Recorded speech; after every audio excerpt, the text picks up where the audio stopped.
Hello and welcome to another Not Chilli podcast. Here today, you're going to be listening to two fine people. One is myself, and the other is Josh Lundberg.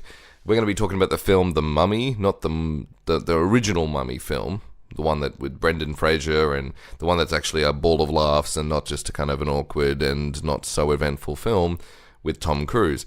So, yeah, I mean, what do we get into? I normally, Josh and I kind of start to find something really weird about a film or like really obscure, whether it be something to do with the director or something to do with their past. But this time, it actually was pretty much just a conversation about the film, and it didn't really deviate too much.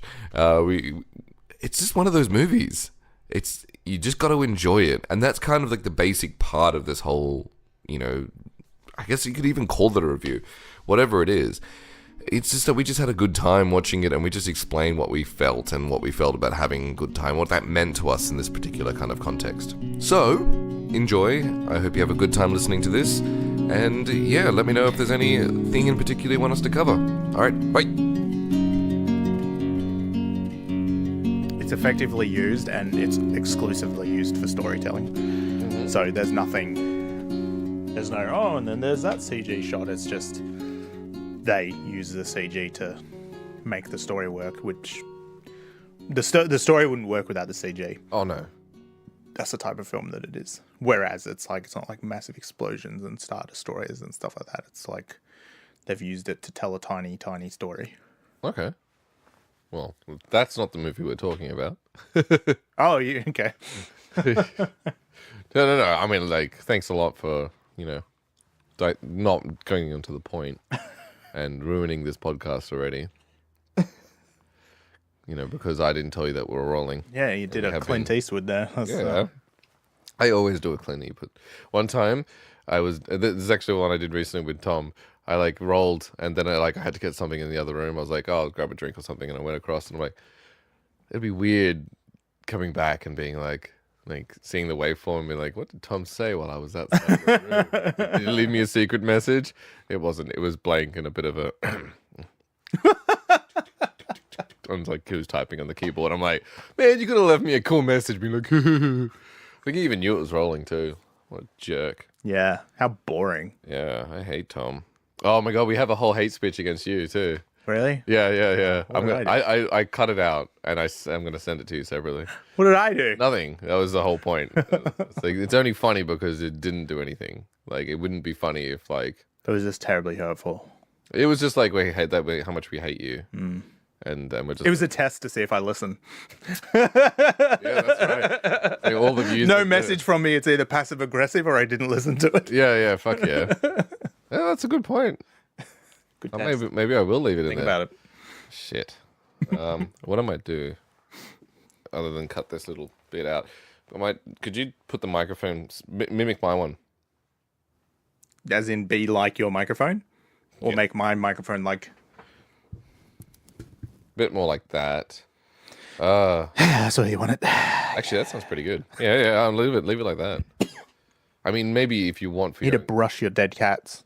Oh, they probably stink. I'm just going to do this. Yeah, that's fine. Oh, whoops. There we go. Yeah, it's all good. All right, so we're talking about The Mummy. Yeah. A really recent film, which it actually is technically, but not the one that we watched. Yeah, it's a lovely 19 years old. 19? Shit. This is just the whole thing about age. I think it actually has been so long since I'd seen that movie where it had literally escaped my memory. It's so funny because I actually haven't seen it very many times, but I think it had quite a stamp for some reason. I mean, like I told you before, the first time I watched it when I was a kid, I was like Indiana Jones wannabe, whatever. Yeah, of course. National Treasure wannabe. Might be the other way around. No, yes, maybe. But yeah. So I wasn't crazy about it, and then I must have watched it quite a few times, years later. But I've only watched it once since I got it on Blu-ray. How'd you buy it on Blu-ray? For the same reason we watched it today. It's just so silly. Mm-hmm. It's so just and enjoy. There's just no, it's not trying to be something other than exactly what it is, and it's such an enjoyable film. Yeah, I'm trying to think of another movie I've seen that was very similar in that respect. I'm gonna turn this up. Don't know what it was. What was it? Fuck. There's a movie that. Oh, you know what? It's like almost like True Lies, but in this genre. Yeah, totally. You know, it's really it's almost a satire of Indiana Jones in itself. Even though Indiana Jones is kind of funny and it kind of I don't know, it doesn't satire itself because it kind of was its own. Yeah, Indiana Jones is more like they wanted to extend upon, adventure movies from the 30s kind of thing. What George Lucas has always wanted to. So, oh, really? So I want to make movies from the 30s. Well, so did that? Like, I thought that it was the kind of first in its thing. In the style that it is in, yeah. Oh, okay. What was it before then? Do you know? I mean, you don't have to actually know the answer to that. I'm trying to remember the films that it references, but it's just sort of more old school filmmaking. And I think a lot of, again, like with Star Wars, like a lot of serials that I would never have seen. So like you'd go to the cinema and before the film started, they'd show like a 10-minute thing, 15-minute like what Pixar does with their short. Yeah. And so they had all these like different ones that they had on there. That's always been my understanding of Indiana Jones, was that that's what they wanted to do, wanted to return to that style of thing. But yeah, this one is Indiana Jones like hits a very different.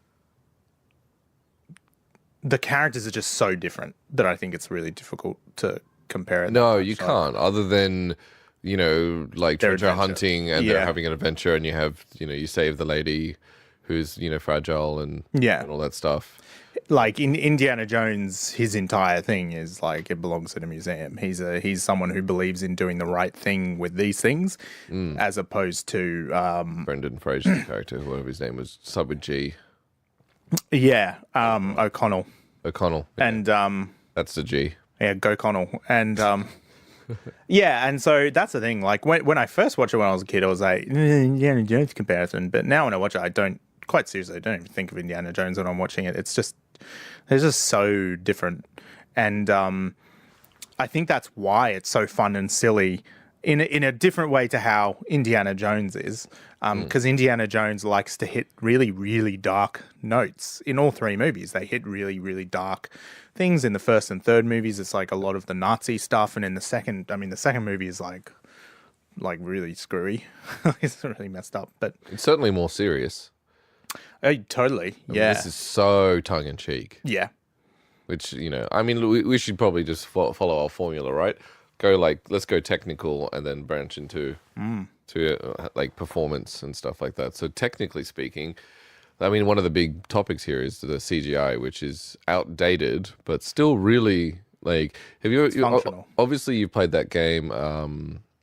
It's not Sam I Am, is it? Serious Sam. Oh yeah, Serious Sam. Yeah, it reminds me of that game a little bit where it's like, you play the first one and you go, this looks pretty good considering. It's obviously like it's not first generation CGI, but it's like I feel like the CGI in this particular film is like an era of where they went, oh, hold on, CGI it's not just this extra thing. We can do anything we want. Yet they still didn't look good enough to stand the test of time. But it was still kind of like, I'm trying to think, because this is around the same time The Matrix came out, which also had a CGI-ness, and obviously like it wasn't even massive CGI in the first Matrix movie. Oh yeah, I mean there would have been a lot of it, but I don't think that it relied upon as much as this it does film. for the real world stuff. Oh yeah, that's like all the Sentinels and stuff. They've not stand fared to the well. test. Yeah, that's right. And the thing is, like another film that is a few years older than this one, 2-3 years older. Like Independence Day, right? Mm-hmm. That primarily is to do with compositing as opposed to CGI. They mostly went with models and stuff. But it's that thing of people like figuring out how to do all their 2D compositing, and that's that's the stuff in this that actually has taken a step up, and then the actual 3D rendered images are not as strong yet.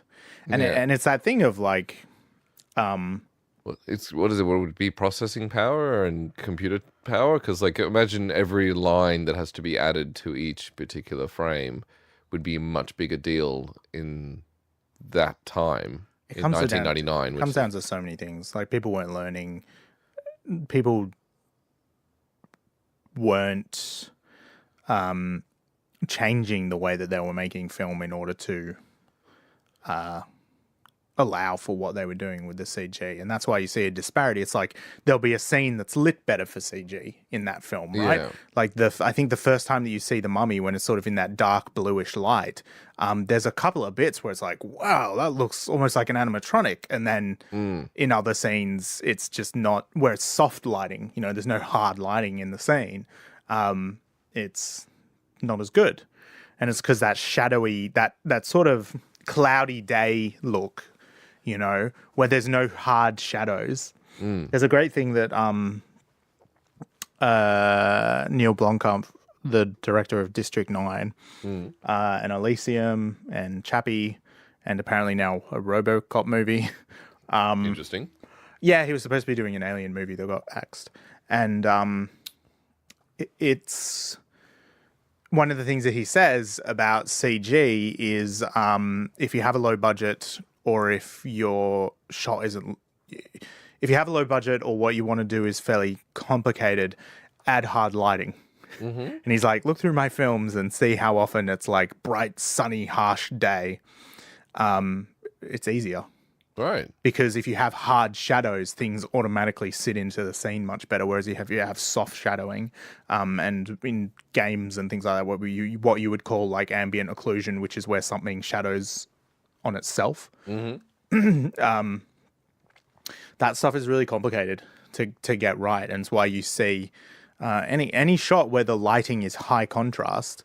Going back to Jurassic Park, like the whole T-Rex sequence with the car looks fucking amazing. It does. It's really high contrast lighting. There's highlights, and then there's black, and there's deep blues, and there's all that kind of stuff. So it fits into that scene very, very, very easily. And the parts where it doesn't fit in quite as well is like in the kitchen scene, where the velociraptors are moving around and the lighting is just not so harsh. Yeah, I mean, you're also closer to them, but it's quite interesting. Yeah, right. That's. I mean, I figure that there's also a lot of learning that happens in these kind of films. Like, you know, when I'm trying to think of the actual era, but like music videos were an amazing stage for experimentation, and I feel like that transitioned at a certain point, and films like this started becoming like, fuck it. Like I was telling you, there's that shot where, by the way, spoilers. I mean, like who hasn't? Like 17, Okay. 18 years ago, whatever. Spoilers. If you haven't seen the original Mummy film from 1999, then okay, all right. Oh, actually, I think there was like there's like a mummy film, I think, from like the 40s or something. Oh, really? And there's also now a new one. But anyway, there's that shot where the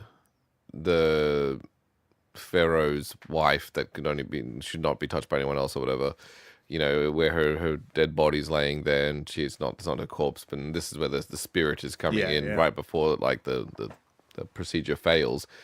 Where I was telling you that there's that shot, you can see that the way they shot it was like, we might not put CGI in this, shoot it as if that's not gonna happen.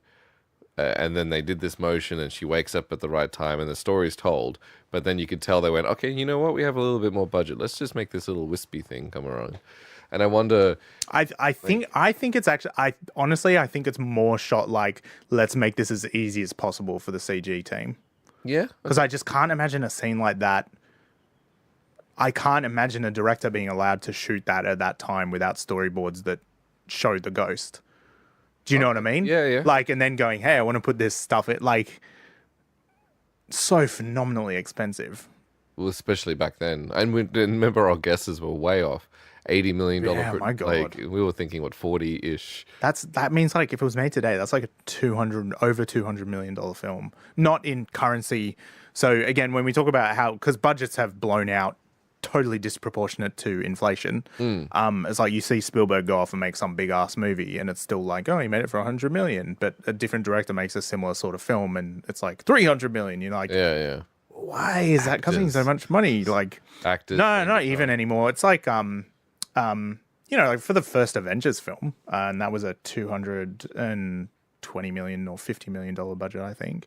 Aside from Robert Downey Jr., who had like a crazy contract from the start, but like, I think he got paid $150 million in total from the film.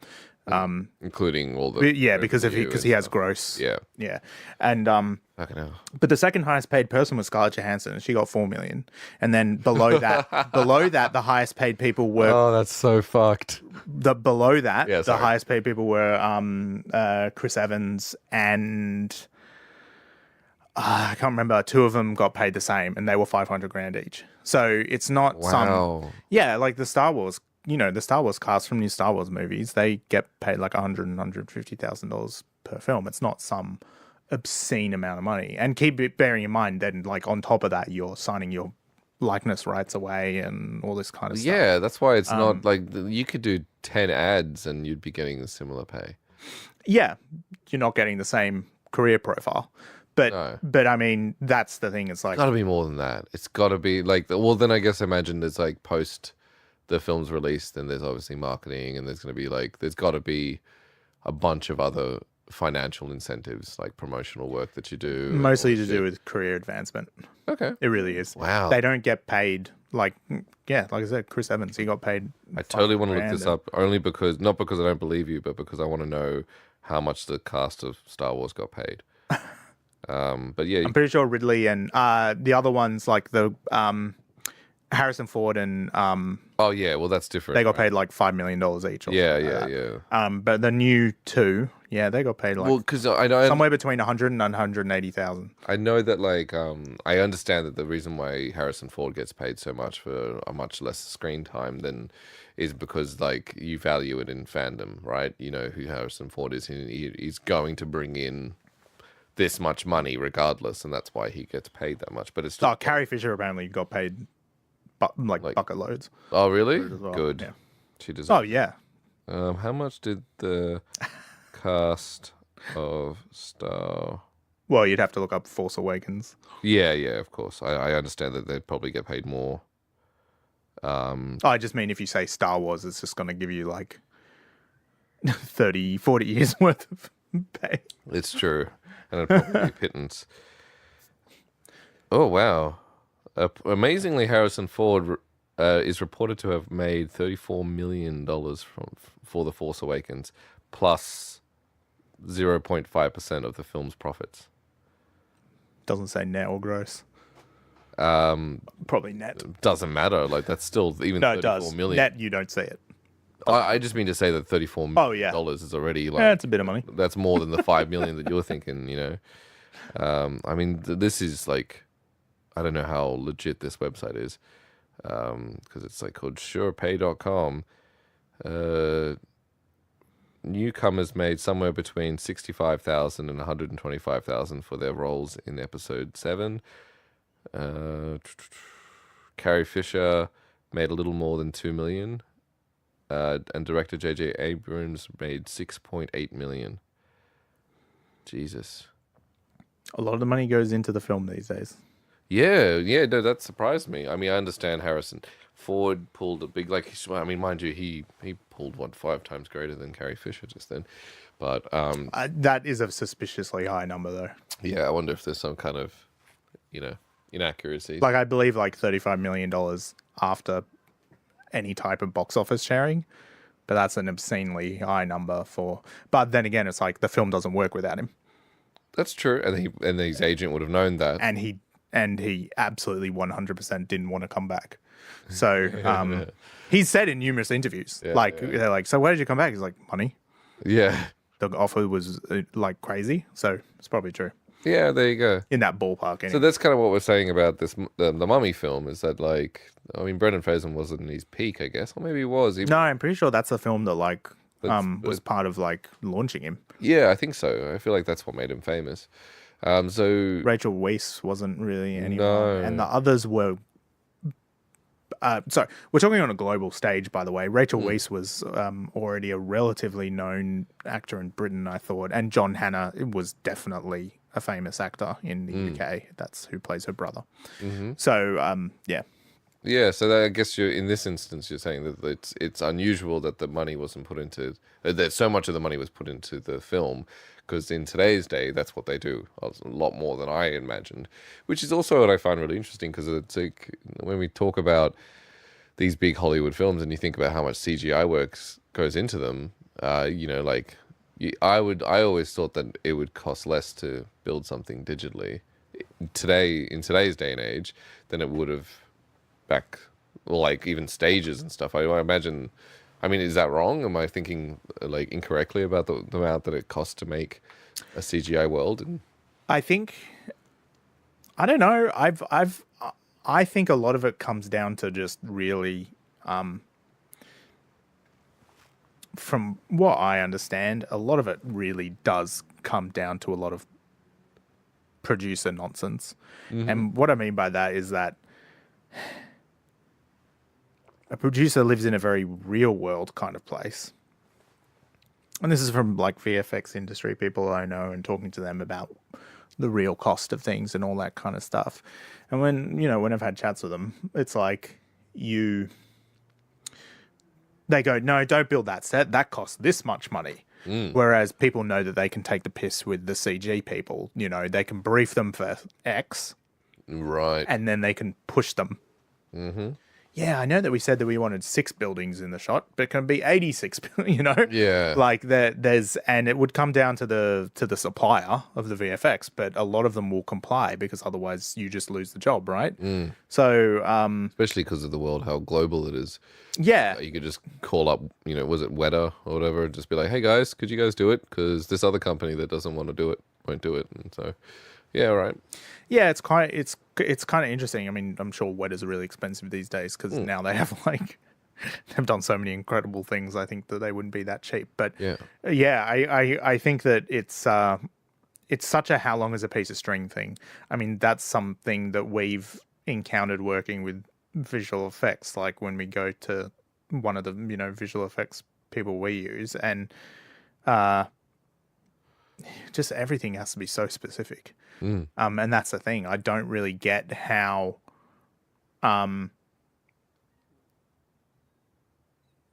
there's just such a, now when you see it, it's like they might build the floor of the set and then everything else is like CG, and you just go, how can that be more efficient than that? And it's like, I don't think that it is. I really don't think it is more cost effective. I think it's actually more cost effective. I think it works out to be more cost effective, but in terms of real cost, judging by how screwed over VFX houses get, I don't think that it is. Yeah. And also you're losing your kind of actors' interaction with things. And the other thing that made me think is that even if it is more expensive to do it in post and do it in CG, I wonder if there's an element of like, yeah, but we get to choose and finesse the post. If a set designer builds a set, then it's done. We film it and that's game over. So that's what George Lucas's approach was for the prequels. Like, that's not a made up, like that's a thing that he talks about. He talked for a very long time about why he liked CG and the fact that it was about the fact that before CG, he always said my favorite part of filmmaking is post-production because that's where you have total control. You can control anything, and then if CGI comes into it, you do have total control. You can change the color of the carpet. You can change the color of your actor's eyes. It all comes down to time and money. But for this type of film, though, it's like, and that was the fun thing about watching The Mummy was like you're sitting there and you're going, oh my god, a set. Oh my god, a set. Oh my god. Like there was so many sets in this movie. No wonder it cost so much freaking money. Like it's just got so many different sets. And they mess a lot of them up with explosions Yeah. and stuff because stone sets on fire. Yeah, no, right. That's the best thing about that film. I love how many things are flammable. They're blowing up so many like foam things that they're set on fire all the time. We should have done a bullet Fiery rubber. because I wanted to do it like because there's so many dual wielding pistols. I really want to know, like, I mean, if they had 8 shots each, if they actually were counting. Oh, dude, no way. Yeah, that's no, it's like is it that bad? they're machine guns. Those pistols. Oh yeah, it's so good. It's earlier in the film, I'm not actually sure if they put caps in every gun that he fired because there are bits where you can't even see that the bolts going back or the sliders going back or anything. It's just like and they're just like going throw in the sound. Yeah, Because it was like no one could foresee like high definition and Blu-ray and all that kind of stuff, as in the filmmakers. But you also have a rule which I appreciate, which is that you shouldn't go frame by frame. Because that's pulling away from like the film itself. Like it's designed to be watched. Did it work the first time you saw it in the cinema? That's the benchmark for whether or not something works. Yeah, that's right. Did you notice it the first time when you saw it in the cinema? No. Then it worked. Move on. Yeah. And that's the thing. It's like, I can watch Jurassic Park now and, know where there's like all these sort of like stuff ups. But like how many friggin' times do you have to watch a movie to figure that? And yes, frame by frame. You're cheating if you're just pausing and if you're advancing frame by frame, then you're cheating. Yeah. It's too easy. You can always find something, and because that's where they hide. That's the mirror. Yeah. They're hiding all their shit by. Except in the film Prisoners. Except in the film Prisoners. What? Didn't we spot something? I feel like there was one thing in that movie where like, yeah, but we just leave it. I don't think so. You're probably right. That movie was so intentional. That's what I was saying in that podcast. Yeah. It was so, if you ever want to listen to that other podcast, anyone, it's on Podbean. FYI. But yeah. Like The Mummy. Like The Mummy. Super intentional. It was. But it was super intentional, but also flashy. Because that's the whole point of it. Like everything about it was just stupid and ridiculous. It's so ridiculous. Oh, that's right. That's the best way to describe this film. I mean, we talked about technical. Let's just talk about the film itself. Because fuck it. I loved that bit where they're trying to convince the pilot to do the trip. Oh, like, what is this about? It's like, oh, we're saving a girl and killing a villain and saving the world. It's like, I'm in.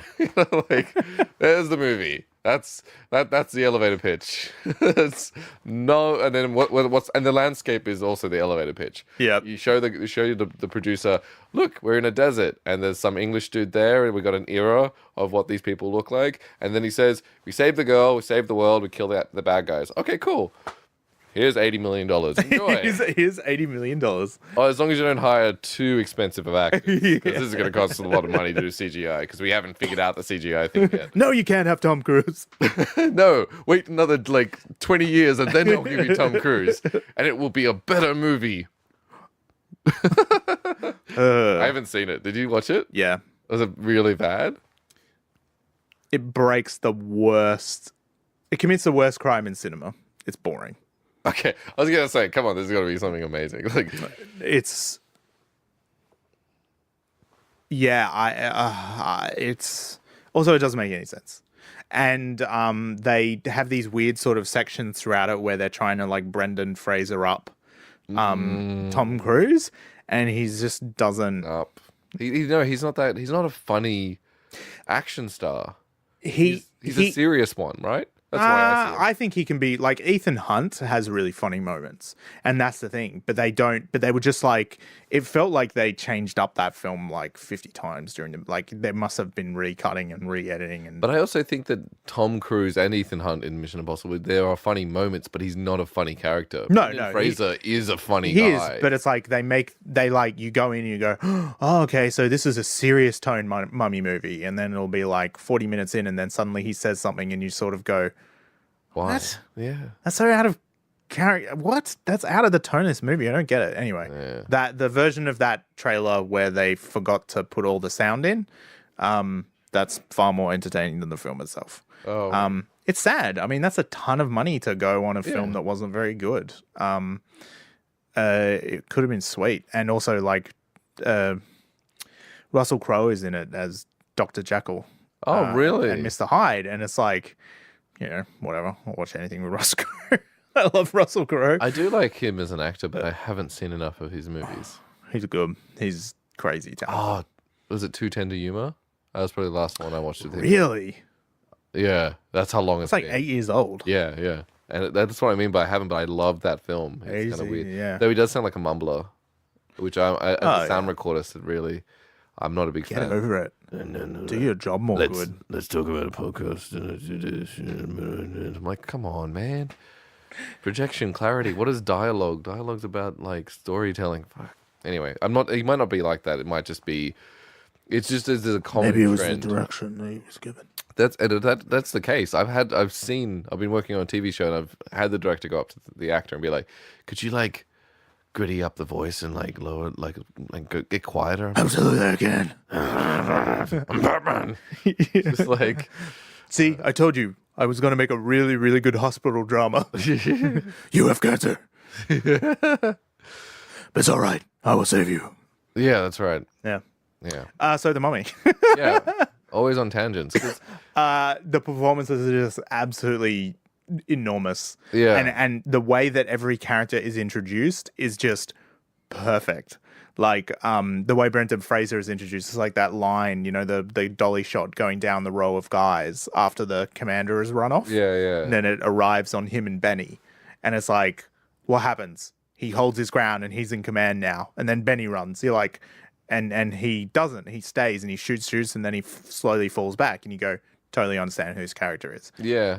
And then you go to Rachel Weisz's character, and she's obviously in a library, so she's a book nerd. And then she does something Clumsy. clumsy, but she still manages to sort of like ice skate her way to being safe, kind of thing. Yeah, they never explained how she got down that ladder. No, I just realized that. She yeah, just appears off the ladder. she hits no, she goes down with the first bookshelf. Oh, okay. Yeah, right. And then it goes around, and it's just like, and that's the thing. It's like, who sets up bookshelves like that? And that's what I love about this movie. It's just so like, just have fun. Yeah, Stop exactly. thinking. Bookshelves would even fall over. Like, maybe if you're lucky, one of them would. But like, really, that you'd need a lot of weight to knock down a bookshelf. Yeah, you need a lot more than like the probably like 60 kilos that she weighs. Like, Yeah, just that's right. ridiculous. But that's the gag. That's right. And I wonder if the damsel in distress and the borderline sexual harassment with her just being kissed and then her falling in love with him with that and can't help but think about that kiss. I wonder if that's a satire or if that's like a time thing. I'm curious. I think it's so big and silly that the only part that to me is like now looking back problematic is really the stuff near the end. The two bits where it's like, O'Connell. Like those two bits, she says it on the sand and then she says it again down below when she hears a gunshot. And it's like, whereas every point up to that, she stands her ground and like shows, like there's a great bit where say, what could a woman possibly know? Like that's in terms of dialogue transition, it goes, what could a woman possibly know? And then it cuts immediately to her explaining everything to everyone. Yeah. Like that's a feminist beat in the film. And it's really the back end of the film is where it sort of becomes a slave to the action. Mm-hmm. Instead of the film doesn't stop being awesome and fun. It's just that it doesn't try to not do that.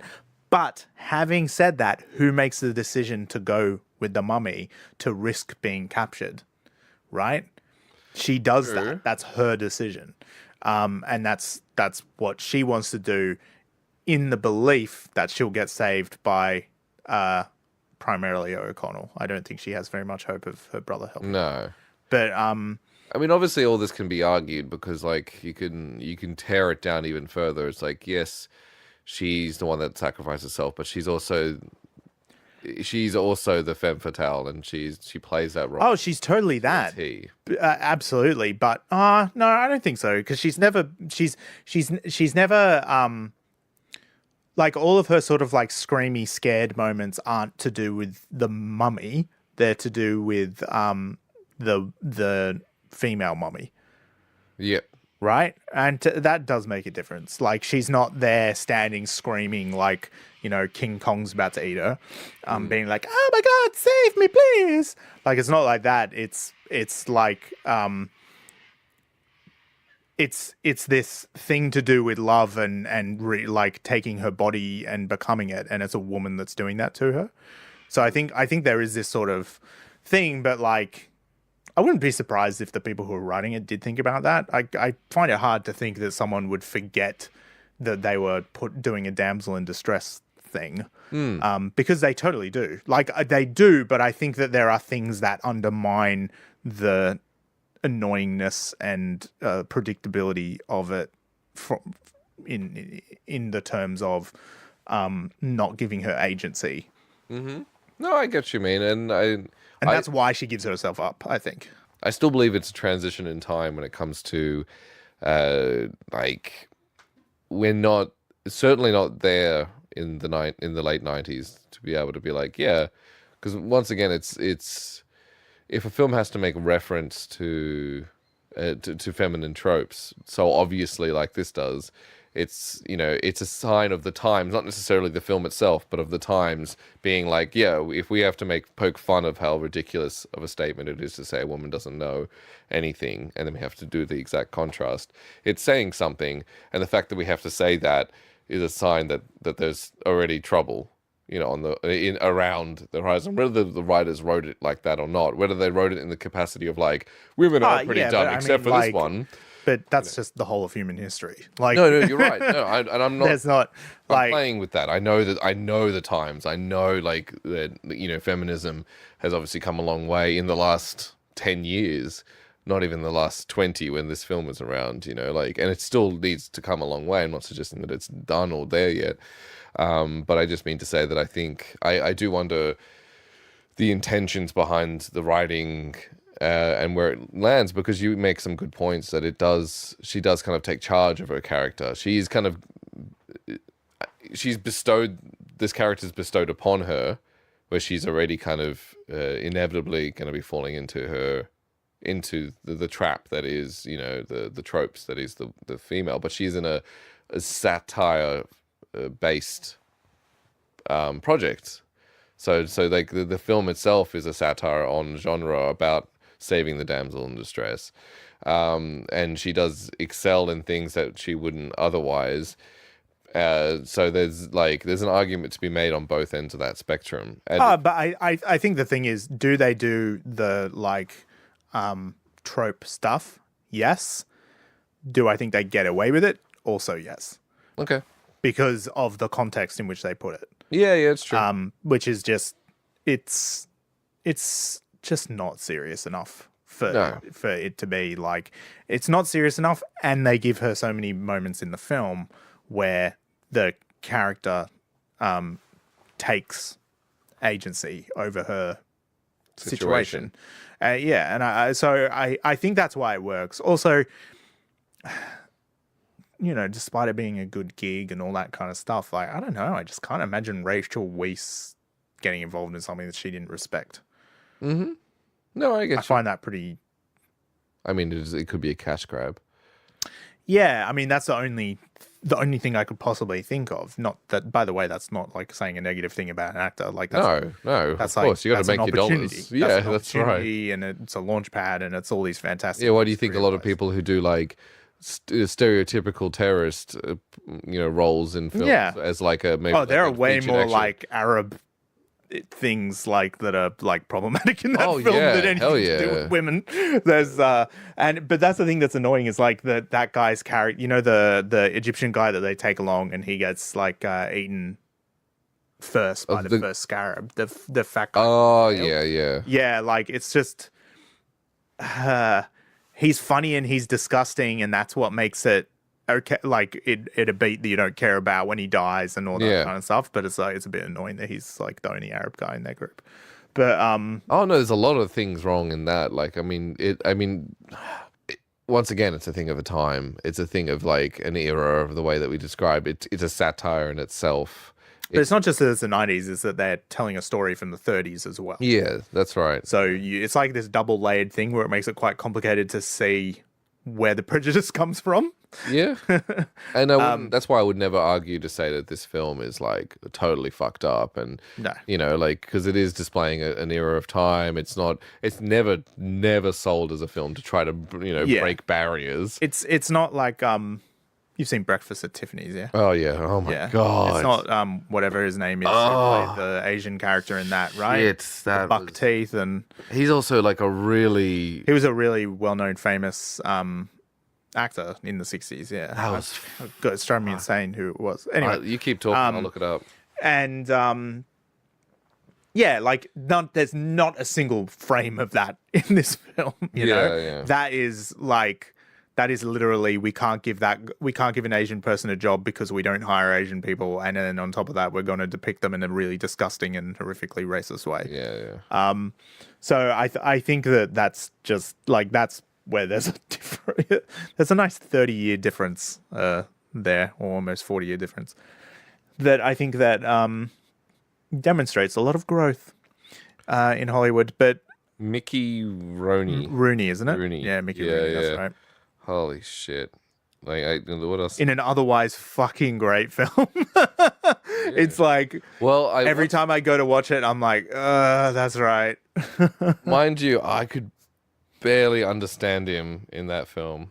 Like, but then again, like, oh my god, he was a Night in the Museum. I guess I don't know him as well as I thought. That was a particularly horrifically racist moment. And like I said before, this movie is about fun. It's about being silly, and it's not trying to break conventions, which at the time it's trying to up them. It's trying to do conventions over the top even further. Yeah. Like it's just there's just nothing in it that is remotely meant to be taken seriously. So I think that is tone wise. The thing I really love about the film is, particularly from Rachel Weisz, who is just a brilliant actor. Seeing her do something so fun is just something every time I watch that film, like she just like fucking leaps out of the screen. She's so good in it. And I know that Brendan Fraser's a star show and he does do that as well, but it's like, when you've watched enough films with Rachel Weisz, you just go, it's so awesome to just see her just kind of burst out in something so ridiculous. Yeah, that's true. And fun. And she looks like she's having fun, and she doesn't. That's why I think she seems to just come off as that, like, having fun with it kind of approach to the role, because she doesn't at any point pull her punches in her performance. And I think she didn't come back for the third one, right? Because I think at that stage in her career she was just like, no. I don't have to make my understanding is the third movie was terrible. I never saw it. Is that the one with the rocks? Is that the one we had that? No, that's the second one. The third one's in like China or Singapore or something like that. Oh god. So yeah, I think it's a different mummy, or it's like a Chinese mummy or something like that. I think they were just sort of grasping at straws at that point. But it flopped massively from what I understand, and yeah, she's not in it. No, but I get what you're saying. It is a fun role, and to be honest, we can dissect a lot of films of that time in that kind of way, and that's not the point. The point is like the film itself. Yes, it's important to know that these things happened and the thing of the times, and you can dissect them, and you can cover them up by explaining them or putting them into groups of satire. But the crux of the film is this is just an entertaining, stupid film. Yep. Which doesn't need to be dissected. Yeah, it's not on the same league as, but it's kind of a little bit reminds me of Ready Player One. Yeah. Where it's just it's not supposed to be. It's a fun movie. Stop analyzing. Yeah, stop trying to tear it to pieces, because you can, and we could go into so much detail about it, but then you've missed the point. You've missed the point, and also there are films to actually do that too. Yeah. There are like real films that are trying to break barriers or trying to make a statement about something that just fall on their face, rather than this film, which is clearly not trying to do that shit. It does what it is. It does what it's set out to do brilliantly. In the same way that a lot of Michael Bay films set out what they aim to do and execute them brilliantly. That is independent of how good a film is this. Yeah. There's a separate category for me in my sort of like film watching life. I have a separate category for, how much was I entertained versus how good a film was this. So, earlier you were asking me like about Elysium. And you were like, oh, should we watch Elysium? And I was like, oh, well, the thing is, what I was going to say is, it's not a very good film. Most people would probably say it's not even a good film, but I like it a lot. I find it really entertaining. It's one of those games that it's one of those films that you watch and you go, man, this guy plays a lot of video games. Yep. And but it does that really well. But it's just like not that good a film because it's not trying to be a brilliant film. It's trying to be an execution of like a really high concept idea. It's a vehicle for Neil Blomkamp to put a guy in an exosuit and make him go like kick ass and blow people up. Mm-hmm. That's what that film is. And then there's Edge of Tomorrow. I haven't seen Elysium, but Edge of Tomorrow was good. Edge of Tomorrow, yeah. Well, the only thing they have in common is exosuits. Yeah. Like I haven't seen this. Yeah, Elysium is about like rich and poor, wealth disparity. Oh, right. That's what it's about in terms of what the themes are. Whereas like what happens in the film is just like, yeah, let's go kick some ass. So it's kind of like that. It's like if you're over analyzing that film and its representation of poor and rich and this and that, it's like that's the setting. Yeah. It's just the setting. So I think you can overanalyze any film that is obviously not meant for scrutiny. So let's break away from that. Do you have a favorite moment? What's your favorite moment in that in the Mummy? In The Mummy? Yeah. Let me go first. Not because this is just a moment that really comes to mind that I really enjoyed, and that was what I described before. That's like that 3/4 of the way through the film, they literally they do one shot. There's 3 bits of dialogue, and it literally is just, this is the film. Yeah, have fun. Let's move on to the next. That's probably one of my favorite moments because it's just like, if you've been taking this film seriously up until that point, you're a fucking idiot. Yeah. Because they're literally telling you how stupid this film is by doing that, That's probably one of my favorite moments. Benny! Looks to me you're on the wrong side of the river. That always makes me laugh every time. Yeah, that was pretty funny. That's like one of my favorite bits. And yet they get there at the same time. Like, there's that whole moment where they and you can see the disappointment on Brendan Fraser's face. It's like, oh, come on. That's that magic of filmmaking thing, right? It's like they get there and they're ready to go, and then they look to the right and it's like, oh, you guys here as well. It's like, you would have seen 50 horses walking for like an hour from your right. They wouldn't just suddenly get there. Yeah. It's like, no, it's because they were out of shot. Yeah, that's right. They had another moment like that when Brendan Fraser, like right at the beginning of the thing, when he's running around getting away from those dudes that are there to protect the site and whatever, and he gets to the statue, and then suddenly those guys just like point the guns and then they run off. Yeah. And it's so funny because like literally like it's like dead silence. I'm like, really?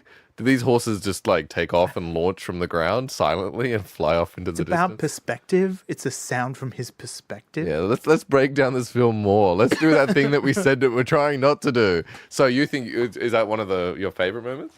It's funny because I don't. That's a great action sequence, but I don't.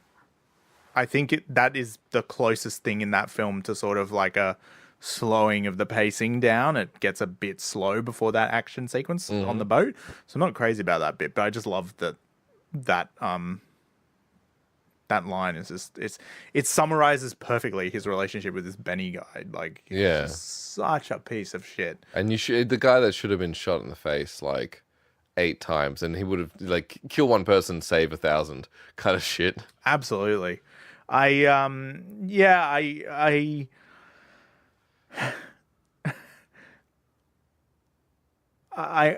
like the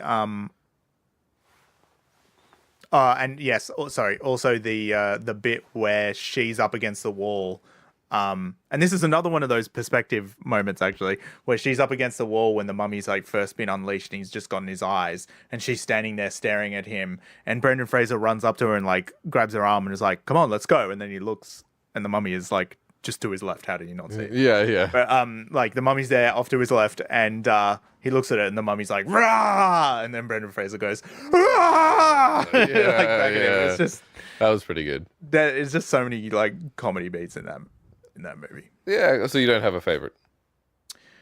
No, honestly, there's nothing in that film that just makes me like go that is actually my favorite second of all. There's just so many little beats that to me are just as amusing as the next one. What about a favorite character?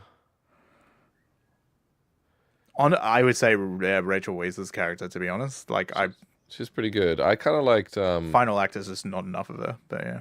Yeah, I liked the pilot. Oh yeah, he is really funny. So like in the same way that I think you appreciate the Rachel's character, I think the pilot's character was just so like he was just so stupid, so like utterly not. It's like it's a play on this. You watch Blackadder? Yes. Yeah. So the 4th season where they're in World War One. Mm-hmm. Yeah, there was it's a play on the naive British soldier stereotype from World War One, which is, they went off to war because they were told it was going to be a good adventure and they'd be home before Christmas. Yes. And then a spot of tea. Yeah, and there was then it was just carnage. Yeah. And so it's this like when you take the piss out of that, it becomes this very funny character because warfare for the British was quite a routine thing where they just went out and won, old chap. Yeah. So that is sort of that very still in the colonialist viewpoint stereotype of a British character. I mean, like, up until I think the middle of the 1800s or something, the way that you became an officer in the British military was you bought the rank. Oh. And the United States had a similar system, or at least in the Civil War. But you essentially like bought your rank. It's like, oh yes, I'll pay for my commission, and now I shall be an officer. So it was just a very like, let's go off and have an adventure kind of thing, and that's why that character is just so fucking hilarious. And they just get rid of him. He didn't need to die in that plane crash. They just like, and he's in the ship, and it's like, oh, see you later, buddy. But he did. He needed to go out in a blaze of glory. He did, but you didn't need to as well. Like it's so. That's why he was nuts. so. That's right. That's why it was fun. It's just ridiculous and stupid, and yeah, I liked his little cameo. Out of all the like, especially all the like quicker performances, he was probably one of my favorites. Like the side characters, he was definitely the American guys. They were they plateaued for me so hard. They were the exact same character from when they were they were there poker. to die. Yeah, they were, but they were there to die, and they were there too long. Yeah, they needed to be there for less time if they were going to die. I wanted them to die sooner. Not that I don't like Americans. Person. Yeah, I am. Oh, that's a great moment. Actually, Yeah. when there's like, no offense, I'm taken. Yeah, that was a pretty good moment. So I guess it's kind of scattered with those good moments. I'm trying to think, is there any other like? It's just it is a bizarre film to try to like look back on. It kind of reminds me of a little bit like watching an Avengers film where you finish it and you're like, what happened? I can't focus on any of it. I can't. There weren't very many moments that were like grand and like that really stood out. And like look at the way that we're talking about like particular moments in the film. It's just like these little tiny, like snippets rather than these big epic moments. Whilst if you're talking about Batman, you would be talking about sequences that were like amazing rather than. Come on, the sandstorm sequence, that's badass. Oh, I don't know. When they're flying in the plane and getting away from the sandstorm. That made me laugh, and I get it because I understand that I'm getting too realistic into it, but it was funny to me because I just felt like the guys were going in fucking circles. Like, I guess that maybe the sandstorm, maybe there was logic in the actual direction of that, but the way that it's shot and was cut together made it seem like they're heading to the goal, and then they're turning around, and then they're heading, and they got a sandstorm, they turn back around, they get eaten by a sandstorm and crash, and I'm like, why didn't they just keep going to the goal? Definitely thinking way too much. Oh, I am way too much into it. It's just a plane that gets caught in sand. Yeah, what was written in the script there. plane crashes. Yeah. They're flying and they need to catch up with the sand dude, and they need to get there, equally George as Lucas fast. script writing moment, like in Revenge of the Sith, where it's like blah blah blah blah blah blah blah. They fight. That's a 20-minute sequence in the film.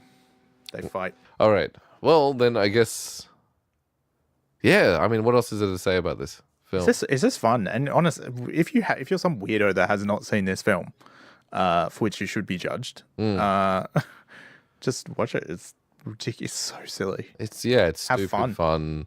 Don't take it too seriously. No, don't take it seriously at all. Yeah. Just sit there Don't do and what laugh. I'm doing. Yeah, that's right. That's what it was made for. That's a great thing. That's why I didn't like it when I was a kid. I took it seriously. That's why I made like 200 million in the box office or whatever. 400. 400 million. Over $400 million against an $80 million budget. That's insane for that time. Yeah, that's doing quite well. Yeah, that's why they made like 3 more in the franchise. Yeah, that's right. On that one budget of like how much money they made on it. So watch this film and keep listening to all the podcasts. Or do what you want.